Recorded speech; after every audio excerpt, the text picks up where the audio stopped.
Amen. Alright, magandang umaga po sa inyo pong lahat. At napaganda yung narinig natin kay Pastor RJ, ano po? Amen. I hope yung iba sa inyo ay meron na kayong decision. At salamat po sa Panginoon. At kasama ko rin po yung aking mga anak sa ministry, and it's a great blessing.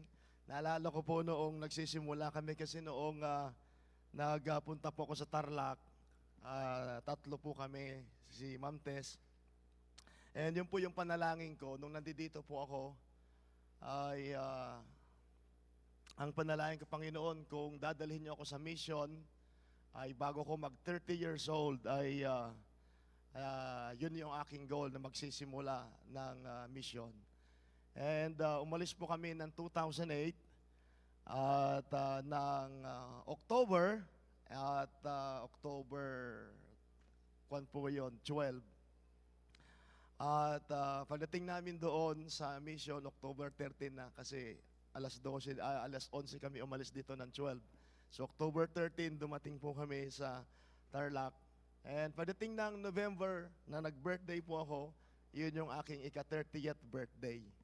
And salamat po sa Panginoon. After ng church ay nag-celebrate ng 16 years, ay sabi ko pambihira, napunta ko sa church ay 18 years old ako. Ay noong November ay nag-46 na po ako. It's really a great blessing. At yun, si Isa ay 10 months old. Kaya nung nagsimula kami ng ministry, si Ma'am Tess siya pianista, ako po ay preacher, at the same time singer. Pero hindi ako kakanta ngayong umaga. At lahat ay ako yung special lover every Sunday. At ngayon salamat po sa Panginoon, may mga anak po ako na natuto na umawit para sa Panginoon. Hindi man kagandahan yung boses nila, pero salamat po na nakakaawit sila para sa Panginoon. And para ma-encourage din po kayo na kahit hindi maganda boses ninyo, pero kung may maganda kayong puso, pwede kayong gamitin ng Panginoon. Amen? Kasi kahit na maganda boses ng isang tao, kung ayaw din niya magpagamit, hindi rin siya available, wala rin, di ba? Kaya napakahalaga sa ministry is availability. At kaya sabi ko, salamat po sa Panginoon, at least ngayon, bibihir na lang po akong umawit. At least may manadyan yung aking mga anak na umaawit sa Panginoon. And it's really a great blessing na tayo po ay nasa gawain. Tumayo na po tayong lahat in respect for the reading of God's words. At napaganda yung narinig natin kay Pastor RJ. At nagtataka lamang po ako na napakarami akong nakikita ng mga lalaki pero hindi man lang makasigaw ng amen. So wala yung mga pastors, I hope kayong mga lalaki ay nandiyan na mag-amen. Amen? At totoo yun yung sinasabi ni Pastor, pag pumunta kami sa revival, pambira, pag uwi namin, wala kaming boss. Bakit puro amen? At least gising. Hindi po ibig sabihin na nag-amen ay spiritual na. Pero ang isang sigurado din doon ay gising. Sapagkat mahirap namang mag-amen yung tulog. Amen? At salamat sa Panginoon. Alright, so this is the part 2 of the message na dinala ko po kahapon, and I hope and pray, dagdagan ko lang po another 2 points, at naniniwala po na makakatulong po ang mensahe ngayong umaga. Napakarami nating napakinggan, napagandang bagay na mayroon pong ganitong pagkakataon tayo. Genesis chapter number 13, basahin po uli natin yung ating text kahapon, at mamaya dadagdagan ko po yon. At salamat po sa inyo pong presensya. Sa lahat po na nandyan po sa ating pong virtual service, good morning po sa inyo pong lahat, wherever you are this morning, or gabi ho dyan, kung may nasa live stream na gabi, ay magandang gabi po. At kung umaga naman ay magandang umaga. At saan man po kayo naroon, good to see you po, at salamat sa pagkakataon tayo po ay magsama-sama. Genesis chapter number 13, let's begin reading from verse number 10. The Bible says, "And Lot lifted up his eyes, and beheld all the plain of Jordan, that it was well watered everywhere, before the Lord destroyed Sodom and Gomorrah. even as the garden of the Lord, like the land of Egypt, as thou comest thou to Zoar, unto Zoar. Then Lot chose all the plain of Jordan, and Lot journeyed east, and they separated themselves the one from the other. Abram dwelled in the land of Canaan, and Lot dwelt in the cities of the plain, and pitched his tent toward Sodom. But the men of Sodom were wicked and sinners before the Lord exceedingly. Tayo sandaling manalangin. Let's go to the word of prayer. Loving Father, we thank you so much once again for the privilege where we can gather together to glorify thy name. Thank you for the message that we heard. Thank you for using Pastor RJ. Continue to bless him, the ministry, and his family that entrusted to him, O Lord. And once again, thank you so much for the privilege na po na mag-aaral po kaming muli. Salamat po sa Old Passion Baptist Revival. Thank you for our pastor and his family and the church. Salamat, Panginoon, na kami po ngayon ay nagsama-sama para po sa gawain. Dalangin ko po ang session po na ito. Please, once again, that's always my prayer to be a blessing. Do something, O Lord, sa buhay ng inyo pong mga anak. Napakahalagang aming pinag-uusapan all about decision. Tulungan niyo po kami. Tulungan niyo po ang bawat fathers, bawat mothers, bawat young men, young ladies that are here this morning. At maging sa lahat po ng kasama namin through our virtual service, give us a good connection, O Lord. We thank you po sa pagkakataon kami po ay makapag-aral ng inyo pong mga salita. Ito po lahat ang aming idinadalangin at pinapasalamatan, for in Jesus' name we pray. Amen. Thank you so much. Please be seated in the presence of our God. At once again, salamat po sa Panginoon sa pagkakataon na tayo po ay nagsama-sama. And sabi ko nga po, lahat ng nangyayari sa buhay po natin ay bunga ng decision. At salamat po sa Panginoon, I made a decision po na ako po ay, kagaya ng sinasabi ni Pastor RJ kanina, ako po ay napunta po ng Manila in 1997 para din po maghanap ng trabaho. Hindi ako pumunta sa simbahan para mag full time. Hindi po agad-agad ganon. Kaya nga, salamat na mayroon pong simbahan. Amen? So napunta ko ng Manila para maghanap ng trabaho, pero salamat, dinala ko ng Panginoon sa church. At ako po ay nabaptize sapagat ako po ay nakarinig na ng mga magandang kaligtasan. Of course, na-review. Noong ako ay napunta na sa simbahan, na-review, and then April 30, 1997, I followed the Lord in the waters of baptism and naging part ako ng simbahan. Salamat sa Panginoon, at doon ako ay nagpatuloy sa Panginoon, and in 1998, August, nag-report na ako, pero May 1, nag-decide na po ako na magsuko ng buhay sa Panginoon, pero nag-report pa ako August pa. At medyo ilang buwan pa ang lumipas bago ako nag-report. Pero salamat, ako yung nag-report na ng August ng 1998 at hanggang po ngayon. Salamat po sa Panginoon na naririto pa rin po sa gawain ng Panginoon at isang kagalakan na maging bahagi sa gawain po ng Panginoon. Kaya nga, sabi ko nga po, bunga ng decision. So, pag sinabi nating decision is a product of thinking.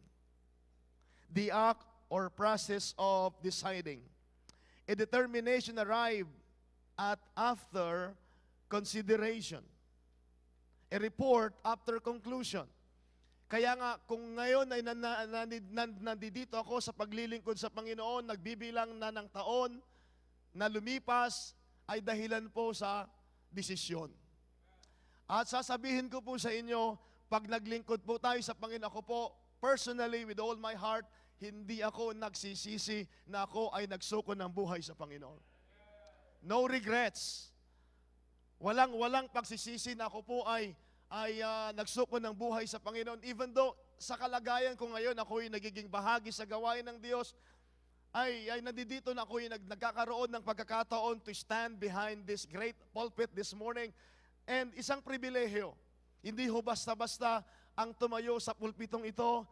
Pero sabi ko sa Panginoon, salamat sa Panginoon na ako ay napagkakatiwalaan na maging bahagi sa gawain, and lahat yan ay dahilan nagsimula doon sa isang desisyon na maglilingkod sa Panginoon at patuloy na magiging matapat sa biyaya ng Panginoon. So nakita natin kahapon, ituloy ko po, so sabi ko nga po sa inyo, napakahalaga na maunawatan sa paggawa ng decision, there are things that we need to consider. So sinabi ko po kahapon sa first point natin na pinag-aralan is God must be the first in our decision. So consider natin ang Panginoon na siya dapat ang pangunahin sa lahat ng ating gagawing decision, yung benepisyo ay sa Panginoon. Naalala niyo po si David, when he made a decision, sabi niya, what shall I render unto the Lord for all His benefits toward me? Naniniwala po ako na napakarami nating benepisyo na natatanggap, napakarami nating blessing na natatanggap sa Panginoon. Kaya nga ano naman po ang may susukli natin sa kabutihan ng Panginoon. And that's why, yun dapat ang ilalagay natin sa ating isipan na paggagawa tayo ng decision ay unang-una ay ang Panginoon din naman ay mayroong pakinaabang sa atin. Amen? Siya din naman. So i-consider natin lagi na ito ba ay para sa Panginoon? Ito ba yung kalooban ng Panginoon sa buhay ko? Matutuwa ba ang Panginoon sa desisyong ito? At kung ang sagot ay oo din, ipagpapatuloy natin yung desisyong yan. Amen? And then number 2, tidalakay ko po sa inyo, consider, things to consider, brethren, ay i-consider natin yung sarili natin at tanungin natin ang ating sarili, am I going to grow in my decision? Pinalo up ni Pastor yung pagdating sa personal decision ay physical and spiritual growth, which is nandoon sa aking point number 3 mamaya. Kaya nga mahalaga po na sa paglago natin ay makikita ba natin na ako ba ilalago dito physically and most of all, spiritually? Sapagat maraming nag-grow physically pero hindi sila nag-grow spiritually. Totoo po yun. Maaring nag-grow po tayo as far as material things is concerned, pero as far as spiritual matter is concerned, ay nahuhuli sa ating desisyon. Kaya nakakalungkot po dyan, lagi na lamang pangunahin yung mga material na bagay at nahuhuli po yung spiritual na bagay na samantalang sabi ng Panginoon, but seek ye first the kingdom of God and His righteousness, and all these things, speaking of material things, shall be added unto you after you seek God first. God will going to give those material things after we seek God. Pagkatapos ng unahin ng Panginoon, sabi din, all these things, speaking of material things, ay doon idadagdag ng Panginoon pagkatapos ng uunahin siya. Kaya ngayon i-consider ho natin mga kapatid. Number 1, God. Number 2 is yung ating personal na paglago. And then number 3, consider your family. Consider your family. When you made the decision, pag gagawa po tayo ng decision, i-consider po natin yung family sapagat naniniwala po ako na lahat naman po tayo dito ay member ng family. Of course, we're member of the family of God, praise God, but sa ating pong buhay ay meron po tayong tinatawag na pamilya. We have a lot of things we heard and learned from the family. Especially from the preaching of Pastor Sneeder, we heard a lot concerning family. Kaya nga ho napakahalaga na maunawaan natin, ano ang idudulot nito sa aking pamilya? Let me talk, first of all, sa mga tatay. Tandaan po natin that tayo pong mga tatay, we strongly believe that the father, they are the head of the family. Nakikinig po tayo kung may mga tatay dito, amen? Alam ko maraming mukhang tatay. Amen. Nandito sa harap. But dapat nating maintindihan na tayo po yung head of the family. Hindi dito pinag-uusapan kung sino ang mas mataas na may pinag-aralan sa pamilya, but ang pinag-uusapan dito, as far as the Bible is concerned, ang sabi po ng Bible, for the husband is the head of the wife, and even also Christ is the head of the church. Kaya nga dapat nating maintindihan bilang isang tatay, kung tayo po yung head of the family, napakahalaga, nagagawa po tayo ng decision, hindi lamang para sa atin, at iisipin din natin yung ating pong pamilya. Kaya nga ho, yun po yung napaka-i-consider po natin, kaya nga tandaan po natin, sa anumang decision na gagawin po natin, our family is always affected. Apektado po lagi yan. Kaya nga, mayroon pong involvement lagi. Kaya nga po mga kapatid, pag gumawa tayo ng decision, i-involve po natin or isipin natin yung mga taong involved na tayo po ay hindi lamang nag-iisa. Meron po tayong pamilya, meron kang asawa, meron kang anak, at kung ang ginawa mong desisyon ay hindi tama, ano ang mangyayari sa ating pamilya? There are people na gumagawa ng desisyon. Example, pag sila'y na-offend sa church. Ngayon po, nararanasan ko po na may mga tao na na-offend sa church. Naalala ko po one time, merong isang tatay na gumawa ng desisyon na hindi na magpatuloy sa simbahan sapagkat natamaan sa preaching. And after that, hindi na sila nag-attend. Anong nangyari sa kanyang pamilya? Kaya nga sabi ko nga po, napakahalaga na pag tayo po ay tatay, pag gumawa tayo ng decision mga kapatid, ay lagi nating aalalahanin ang ating pamilya sapagkat kung wala tayong simbahan, saan natin dadalhin ang ating simbahan, ang ating pamilya? Just imagine kung doon ang ating mga anak ay lumaki na sa church, they have already the church, nandoon na sila at nakita nila, naging bahagi na sila sa simbahan. And after that, pagtapos ma-offend yung tatay, gagawa ng desisyon na aalis sa simbahan, anong mangyayari sa kanyang anak? Kaya nga, fathers, consider your family. Alam niyo, minsan reasoning ng mga tao na, bakit yan lang ba yung simbahan? Bakit wala bang ibang simbahan?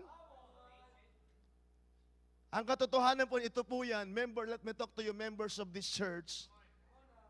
Lagi ko nga pong sinasabi po sa inyo na hindi ho madali ang magkaroon ng maayos na simbahan. Kaya nga pag umalis tayo sa simbahan, ito saan natin dadalhin yung simbahan? Naniniwala tayo, maraming simbahan dyan. Maraming Baptist church sa paligid. Hindi tayo nagmamalaki, but we are thankful na meron po tayong simbahan.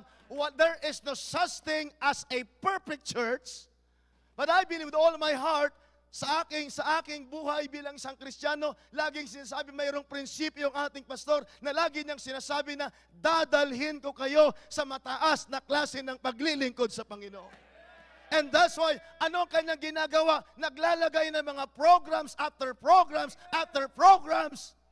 Siguro naman nakita po natin, dumaan ang pandemya, napakaraming mga simbahan ang apektado, lahat naman tayo apektado. Pero salamat ng ating simbahan, nung nagkaroon ng pandemya, lalong nadagdagan ang napakaraming programa.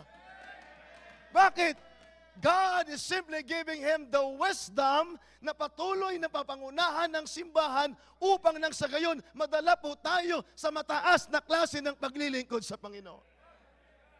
Nakita natin na napakarami mga pamilya na nagkaroon ng involvement. Why is that? Because of the program of our church. And para po sa amin na nandoon sa mission, salamat, meron kaming gagayahin. Gagayahin ang mga program. Salamat po sa Panginoon because of the program of this church na ginaya po namin. Nagkaroon din po kami na tinatawag na daily devotion. Daily devotion na yung church po sa Salapungan ay meron po nag-pray at 6 o'clock. Minsan mas maaga pa yung iba kasi may mga pasok sila. Every day, 6 o'clock, fathers ang naka-assign. Salamat na doon sa programang yun, maraming mga tatay na lalo pa silang nag-improve sa kanilang prayer life because of the program of the church. Nasaan yung mga tatay dati? Bibihirang manalangin. Pero salamat po sa Panginoon, because of the program of our church, as early as 6 o'clock, they open their Bible and read the book of Proverbs and give some insight about the book of Proverbs. And after that, they pray. At salamat, live po yun. Nakikita ng kanilang pamilya, nakikita ng buong church. At salamat po sa Panginoon, they made a decision to be a part of the ministry.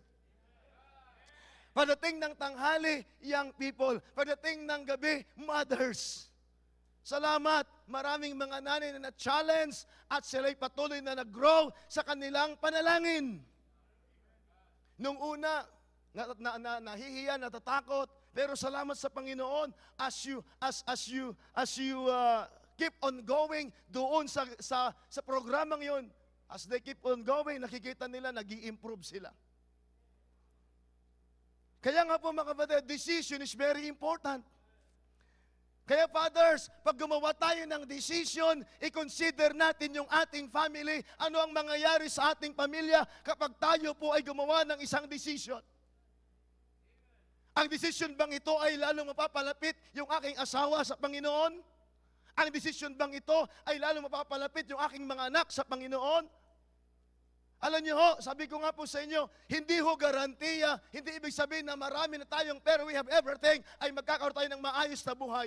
Lagi nating sinasabi at naririnig na mga kapatid, it is not guarantee, hindi ho garantiya na tayo po ay mayroon ng mga material na bagay, ay mayroon tayong maayos na buhay. Kung pera lamang ang ating kailangan para magkaroon tayo ng maayos na buhay, sana marami ng mga Pilipino and even sa ibang bansa ang maayos na buhay kung pera lamang ang kailangan. But nakita po natin sa ating mga mata, napakaraming mga tao na may pera pero wala silang maayos na buhay.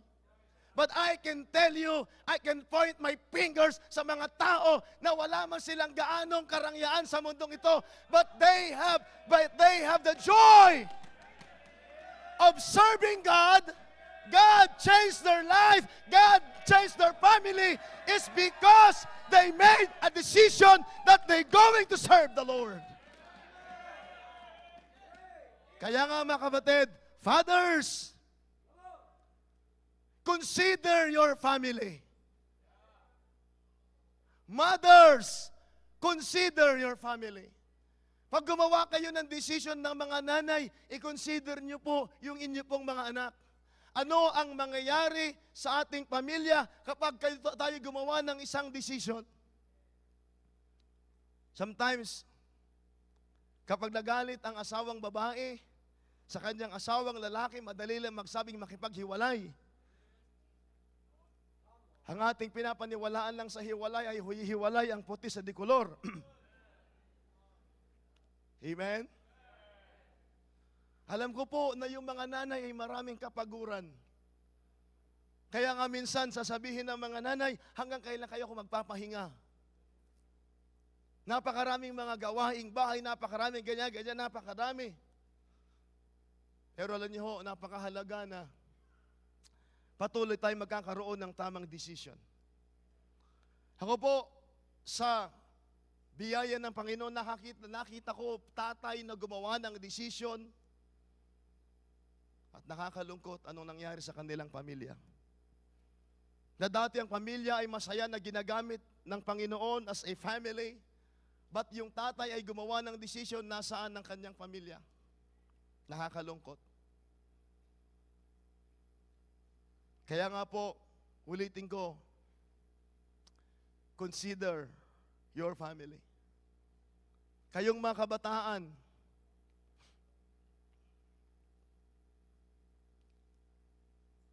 kapag gumawa kayo ng decision, siguraduhin yung maigi na maayos ang inyong decision. Before I'm going to go to my fourth point, let's study the Word of God at tignan natin sa desisyon ni Lot. Yan ang aking ipinangako po sa inyo kahapon.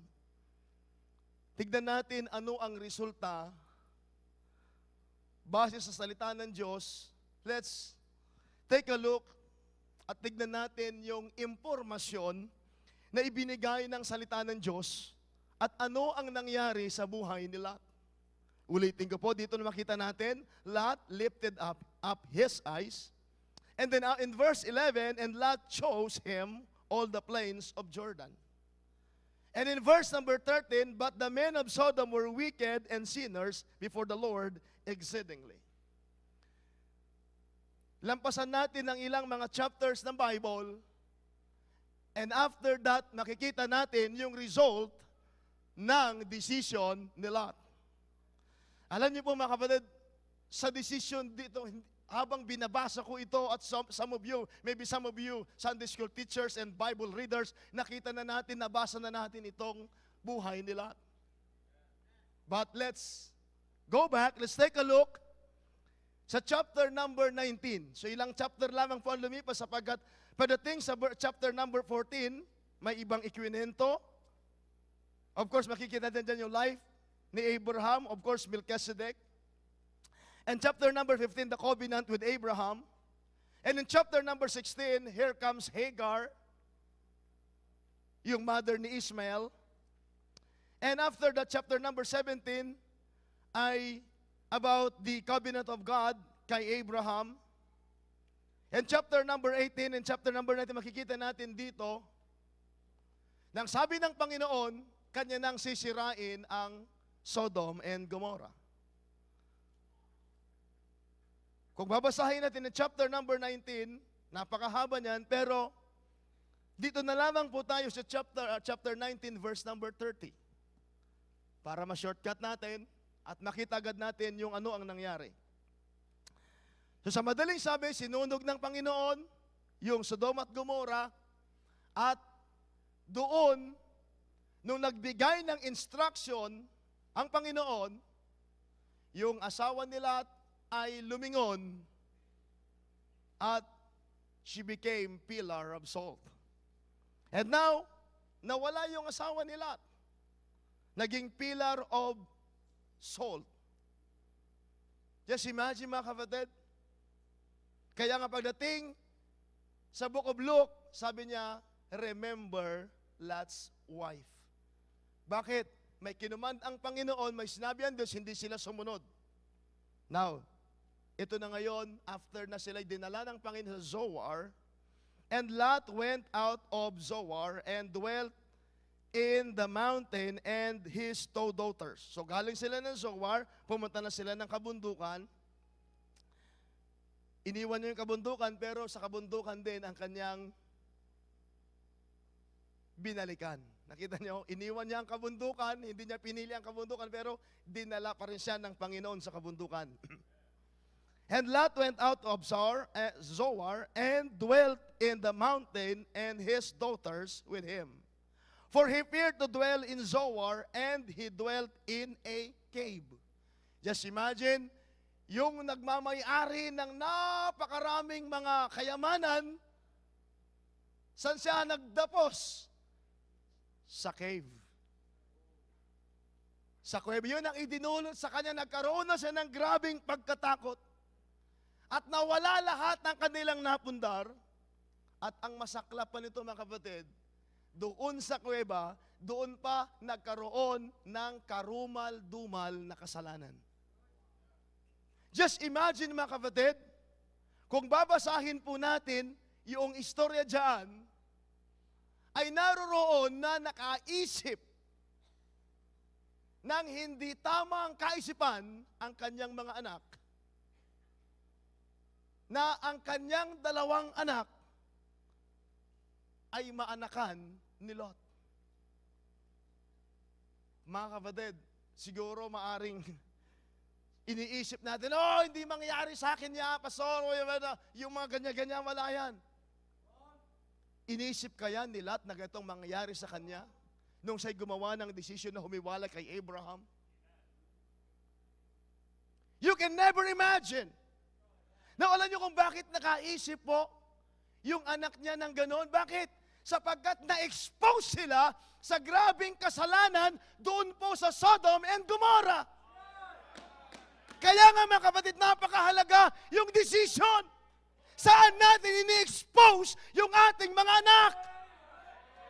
Na-expose sila sa kasalanan ng kamunduhan. Na-expose sila, alam niyo ba ngayon, yung ginagawang batas ngayon na comprehensive sexual education na ipinipilit nilang ipasa. Ini-expose ang mga kabataan sa mga malalaswang bagay. At ganyan po ang nangyari. In the time of Lot, sa kanyang mga anak, in-expose niya sa kamunduhan, in-expose sa kasalanan ang kanyang mga anak. No wonder when they made a decision, nakagawa sila ng isang decision that you cannot imagine na pwede at mangyayari sa kanyang pamilya. At hindi lamang yun, ang naging bunga nun mga kapatid ay Ammonites and Moabites. Sino itong mga taong ito? They were producers. They became enemy of God. Moabites. Ang sabi po ng Bible dyan, the same is the father of Moabites and Ammon, the Ammonites. Naging supposed to be, sila ay magpuproduce ng God-fearing people in His community and in His time. Tandaan po natin, may kanya-kanya po tayong panahon. Yun yung panahon ni Lot. Ngayon, panahon naman po natin. Kinakailangan we ought to produce a God-fearing people. Ito yung panahon natin. But the saddest thing, in his time, ay naging producers po siya ng mga taong kalaban ng Diyos. Walang pagkakilala sa Diyos. Sabi ko nga po sa inyo, naisip kaya yan ni Lot? Nung siya'y gumawa ng desisyon na humiwalay kay Abraham, sigurado ko po hindi.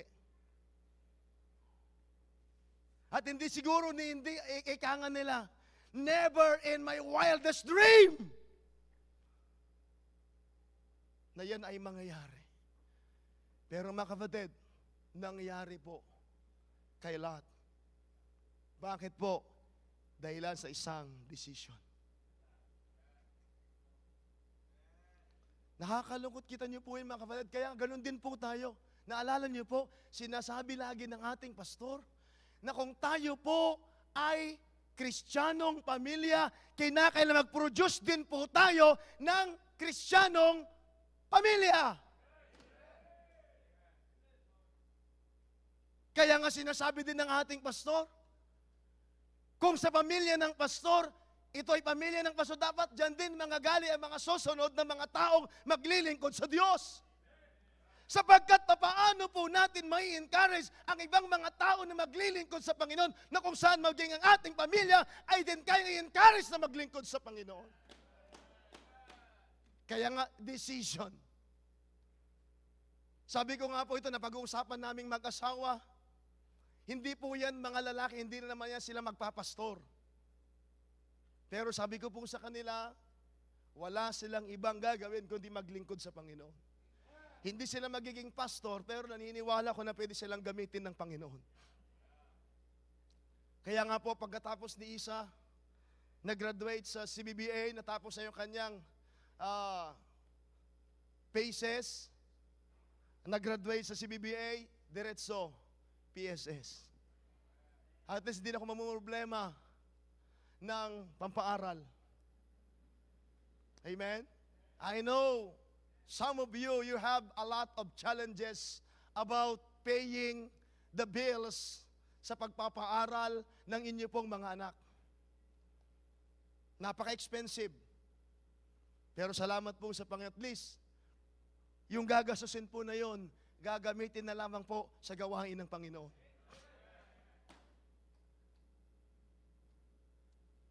Gagamitin na lang for the ministry. Kaya nga po mga kapatid, napakahalaga po yung decision. I-consider natin, si Milka mag-graduate na rin siya sa academy, pero wala din siyang ibang pupuntahan, kundi PSS, mag-aral sila sa Bible School. At salamat po, sila ay kasama namin sa gawain ng Panginoon. At sila po, pareha sila, nag-e-area po sila. Honestly po, sabi ko, mga babae po yung anak ko, may takot po ako na papuntahin sila sa area. Pero sabi ko, kung inaalaw ko nga yung mga members ng mga kadalagahan, nandito yung mga young ladies at young men ng simbahan, sabi ko, bakit pag sa aking pamilya magkakaroon ng partisyon, magkakaroon ng ganon, sabi ko, let's go to area. Trabaho sila sa area at maaga pa lamang ng linggo, nagmamadali yan sila na pumunta sa area, magsundo. At least nararanasan nila papaano makipaghabulan.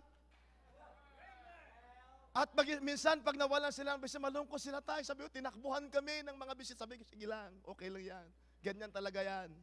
At least, nalalaman nila gaano pahalagahan ang bawat tao sa simbahan. Alam niyo po, sometimes, dito po sa simbahan po natin, madali na lang sapagkat nakakita na po tayo ng napakaraming mga tao. Maraming nagtatrabaho, praise God. Kung maraming magtatrabaho, marami din ang magiging result. But pag mamunta ka sa area na mas kagaya po sa amin, ito po ganito ang crowd po namin. Alam na alam mo. Alam mo kung sino yung wala. Dito, pwede nang, hindi mo na malalaman ni Pastor sino yung hindi nag-a-attend at hindi na nagtatrabaho. Pero at least nararanasan po nila na pamunta sa area at marasan paano pahalagahan. Naalala ko one time si isa meron siya nasundo, merong epilepsy. Ayun, salamat sa Panginoon, hinihimatay. Siya din yung concern at maghahanap ng tubig, maghahanap ng gamot para sabagat natututo silang mag-alaga.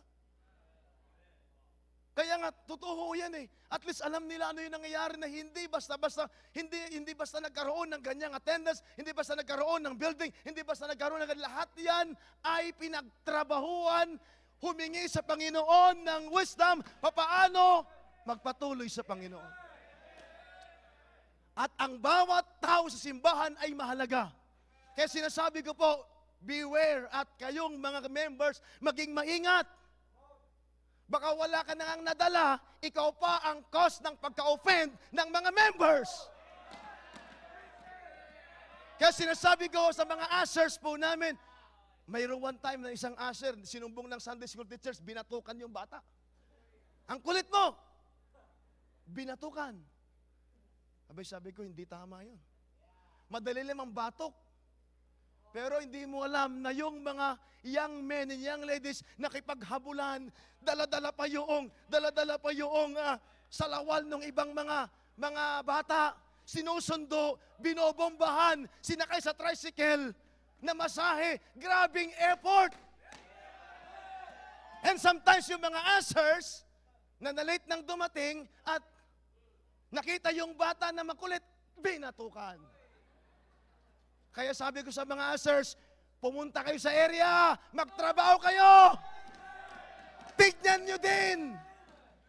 At kung nakita mo yon, sasabihin ko sa inyo, pahahalagahan nyo ang bawat tao. Ilan sa mga members ng ating simbahan na natuto nyong pahalagahan ang bawat member dito sa simbahan. Bakit? Alam nyo gaano kahirap ang magdala ng tao. Kaya nga, it takes burden, mga kapatid. Madali lamang magalit, madali lamang. Pero, sa mga Sunday school teachers, alam niyo, pag dumating yung mga bata, sari-saring amoy. Kaya nga yung iba, ayaw nila mag-Sunday school teachers, mas maganda, choir lang. Kahit walang magandang boses, choir. Kasi, medyo, at least this auditorium, aircon. Sa Sunday school teacher, mainit. Kaya choir na lang. Mukhang hindi nyo nagustuhan. Pero wala, totoo yan. Mahirap ang maging Sunday school teachers. But mga kapatid, pusong ibinibigay sa atin ng Panginoon para gawin natin yan. This time, makita natin dito yung resulta ng decision nila. Naging producer siya ng mga taong kalaban ng Diyos. Ang dulot nito sa simbahan. Ano ang magiging epekto nito? Yung decision ko, kapag gumawa ko ng decision, ano ang epekto nito sa church? As a member of our church, we should be a blessing to the church. Let me take this opportunity to thank the Lord sa mga member ng simbahan na nandoon ang inyong faithfulness sa gawain ng Panginoon, nandoon ang inyong pakikibahagi sa gawain ng Diyos. But mga kapatid, salamat sa mga nagpapatuloy, pero alam niyo ba, ilan sa mga members po natin na gumawa ng desisyon na sana dapat sila naging blessing sa church, pero sila ang naging dahilan na ang simbahan ay napapahiya dahilan sa kanilang desisyon. And sometimes, nagdudulot pa ng hindi magandang patotoo sa mga nasa loob ng simbahan. Sasabihin nila, accepted na ba yan kay pastor? Sapagkat hindi nyo naiintindihan.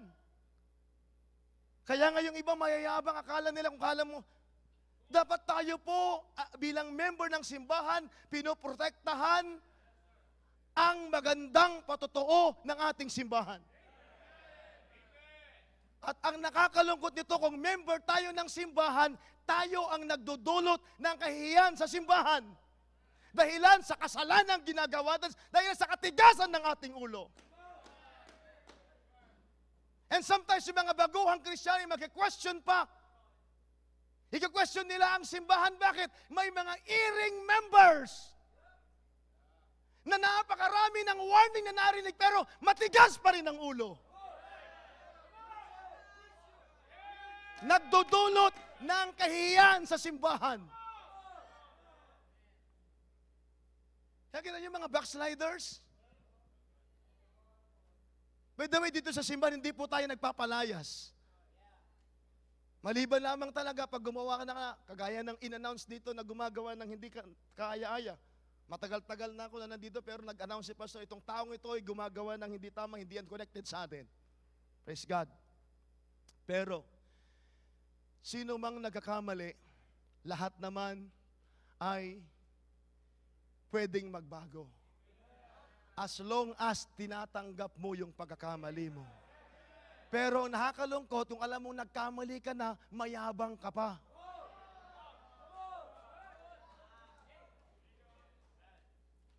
Nagkamali na, malakas pang loob na mag-post sa kanyang kamalian. Abay, kung nagkamali ka na, huwag ka nang mag-post-post ka nang very proud ka pa sa katarantaduhan mo. Abay, pabera. Kung ako, mananahimik na lamang ako, dapat mayroong repentant heart, pupunta sa simbahan at makikinig ng salita ng Diyos, at habang nandoon sa simbahan, may pag-asa. Pero nakakalungkot, para bang ipagmamalaki pa yung kanyang kasalanan. Kaya nga, mga kapatid, pag-isip natin maigi yung desisyon natin. Ano ang maging epekto nito sa simbahan? Ulitin ko po, bilang member ng simbahan, we should be a blessing to the church. At hindi dapat tayo ang magdudulot ng kahihiyan sa simbahan. Ang masaklap pa, kaya alam niyo po, lagi ko pong kinakausap yung aking mga anak.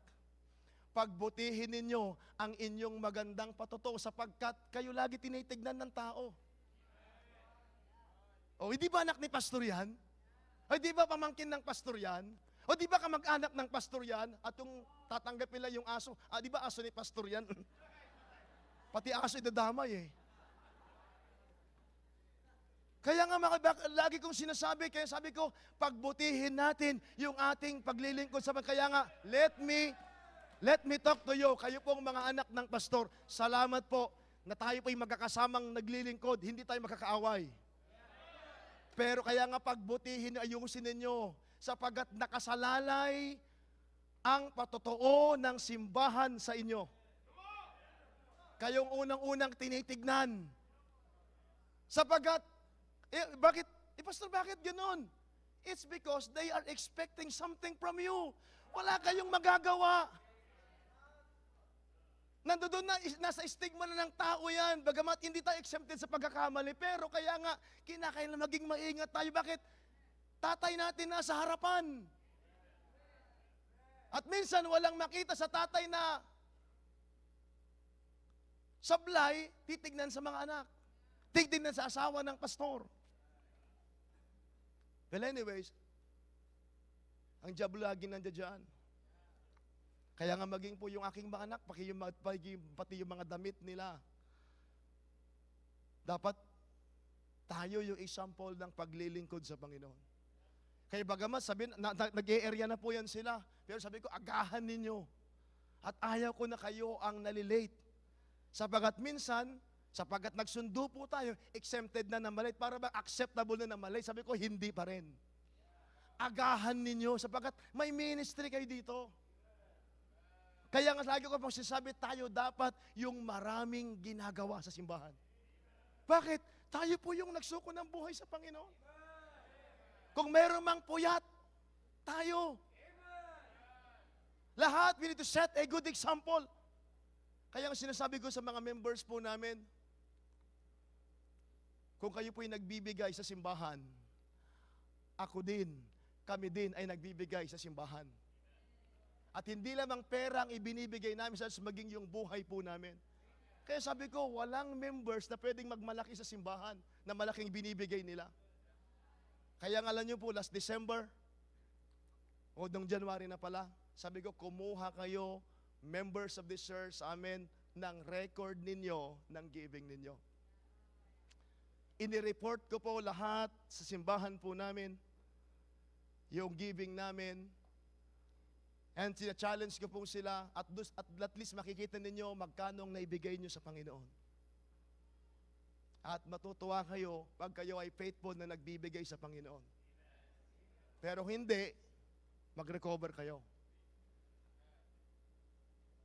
Sapagat, diyan tayo mag-grow. Kaya as I close this message this morning, mga kapatid, kapag gumawa ka ng decision, mahalaga na consider mo rin yung simbahan mo. Na bilang member ng church, dapat natutuwa ang Panginoon at nagiging blessing po tayo sa simbahan. And you will be thankful na masasabi mo, ang ating pamilya ay blessing sa church. Kaya sabi ko po sa mga members namin, salamat po sa mga members. Kung nagpapasalamat kayo sa akin, ako din po ay magpapasalamat personal sa inyo that you are a blessing to this church. Salamat sa inyong pagbibigay. The reason why may na-accomplish po tayo sapagat dahilan sa inyo pong pagbibigay. Huwag tayong magsawang magbigay sa Panginoon. Nakikita natin yung bunga ng ginagawa natin. Para sa mga member po ng simbahan, hindi po ba kayo natutuwa na pag pumupunta po dito yung mga missionaries na bunga ho ng simbahan po natin? Our church is celebrating 34 years. At kung titignan po, nakita ko po ang ating simbahan sa BNS, although hindi ko na nakita yung pagsisimula sa BNS, nakita ko pong simbahan natin at salamat po. Nagpatuloy ang ating simbahan at hindi lamang dito lumalago, maging sa mga missions, sapagkat ang ating simbahan ay naroon. Ako po, nakikita ko yung ating simbahan mga kapatid sa mission giving, sapagkat nung pandemic, lahat ng mga support ng taga-norte dumadaan po yun sa akin. Sabi ko, wow, ganito kalaki ang ini-invest ng church sa mission. At pag nakita ko po yun, sabi ko, Panginoon, salamat po sa mga members. They don't just give their tithes, they don't just give their offering, but they give sa project at sa mission. At kami po ang bunga, mga kapatid. Maraming salamat po. Pag gumawa tayo ng decision, consider your church. Ito ba'y magiging blessing sa simbahan at ako ba'y mananatiling blessing? And it's sad kapag tayo po ay naging dahilan ng kahihiyan ng ating simbahan sapagkat tayo po ay nagpasaway at hindi sumunod at gumawa ng hindi tamang decision. I hope you learned something this morning. All I want is my prayer to be a blessing. Kaya po mga kapatid, maging maingat po tayo. Consider these things. God, your growth, family, and the church. Magandang tanghali po sa inyo. Dakila namin Diyos, maraming salamat po. I've done my part to preach your word for this morning. Salamat po sa mga anak ninyo na nandito. Tulungan niyo po sila at kami, Panginoon, ay makagawa ng decision. At pag gumawa kami ng decision, ay lagi namin i-consider ang mga bagay. Unang-una po, kayo, Panginoon, at ang aming paglago, ang aming pamilya, at maging po ang iglesia ang aming kinabibilangan. Salamat po na meron kaming church. Salamat sa aming pastor. Kausapin niyo po ang inyong pong mga anak ngayon pong umaga. Habang tayo po'y nakayuko at nakapikit sa anumang bahagi po ng mensahe, why not come to God this morning? Let's make a decision. Magpasalamat tayo na meron tayong family. Magpasalamat tayo that we are growing in our Christian life. And we need to be thankful to God that we are a part of the church. Hindi ho lahat pastor, hindi lahat pamilya ng pastor, but we are all part of the church na in-establish ng ating Panginoon. Sana po bilang member ng simbahan, tayo nagiging blessing sa church at hindi po dahilan ng kahihiyan ng simbahan, dahilan sa ating mga kalokohan. Come to God this morning, kneel down and talk to God.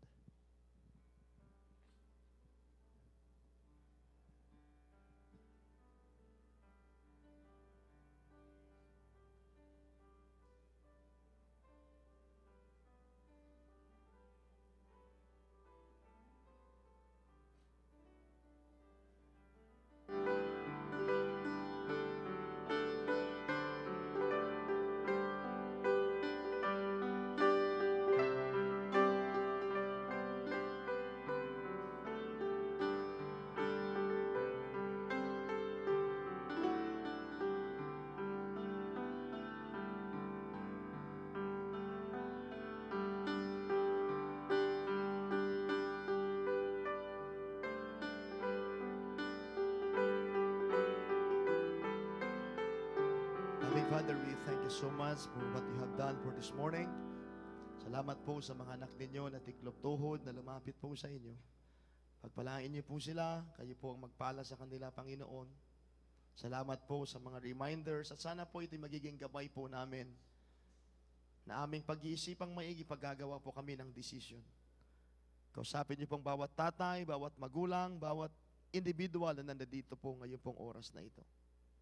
Alam ko po na marami sa amin na mayroong kabigatan sa pamilya. At Panginoon, tulungan niyo po kami na magdesisyon, na magpatuloy at patuloy na maging bahagi sa inyo pong gawain.